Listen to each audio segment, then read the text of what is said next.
Hey gang, it's Ryan Cozy. I hope and pray that you're doing well. I just wanted to give my weekly update as it pertains to circle groups and just trying to keep you on the communicative loop about things that I think are important, either in your own development as a leader or in things that, as I have just been pursuing God and my intimacy with Him, just things that come to my mind saying, how can we begin to, as lay leaders and as employees of this church, how can we begin to mobilize everyday people through things like circle groups, mobilize them into the lost pockets of our context of Western New York. And so what I wanted to do is I just wanted to take a minute today to just ask a question about one of the outcomes that we value. So there are 4 outcomes at the chapel that we'll talk about as it relates to spiritual formation. Number 1 is intimacy with God.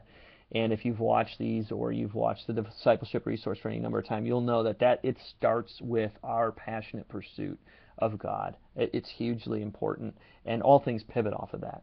In addition to that, we talk about the need for Christ-like relationships, so that would be the second outcome. The third would be, that we discover and we begin to utilize our spiritual gifts for the glory of God. But I want to focus on the fourth one today. I want to ask you, how are people doing in your circle group as it pertains to your knowledge of their grace story? You see, I collect a lot of data throughout the country, and I collect data even at our church as a whole. And one of the things that we're finding as we survey evangelicals throughout the United States is that people struggle to be able to clearly articulate their story of grace. And so I just want to ask you, does everybody know their story of grace in your circle group? And have you heard it? We did this exercise a couple months ago, and we've actually done it more than once in our circle group. Now I'll tell you, it's one of the most powerful things to sit down and to take very attentive, focused time to go around the room and to ask people to share about what their life looked like before Jesus, what their life looked like the moment they gave their life to Jesus, and what their life looked like since coming to Christ.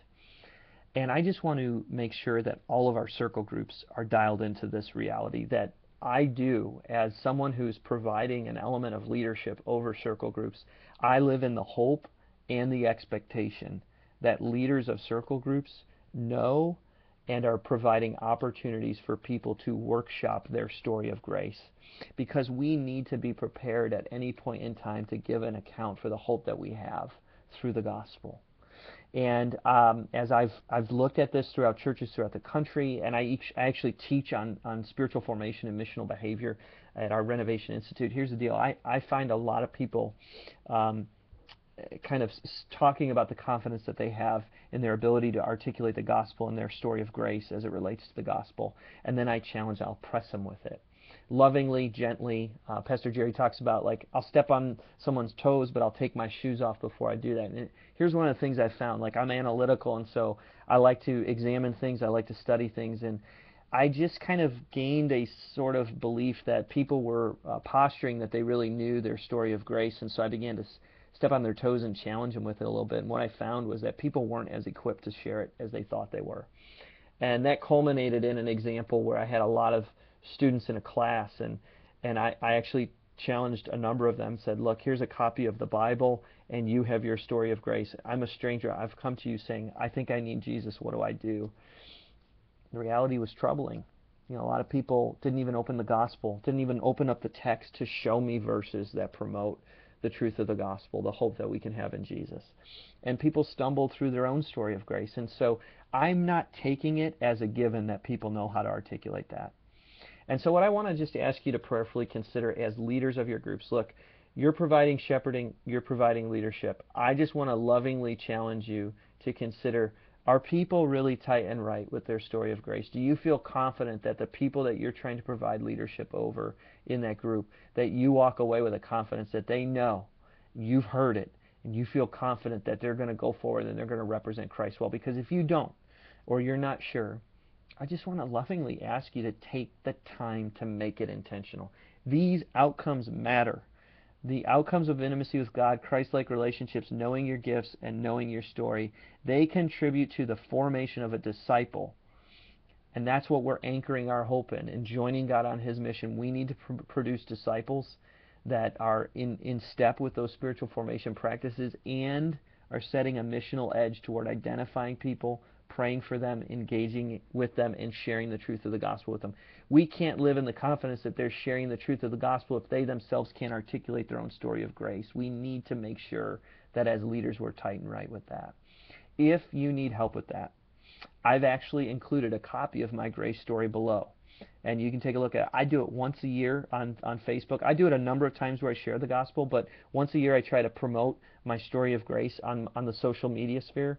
And I would just say, challenge your people. Write a letter about your story of grace. Joe Vacanti he's a great example to me of this on our staff. He writes a letter to a number of people that he cares about, family members, friends, people that he's engaging.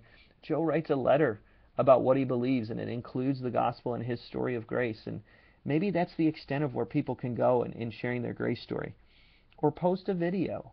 Or just, and even beyond that is having the confidence to just be able to share it at any moment's notice. We want to get to that point. But get the low-hanging fruit.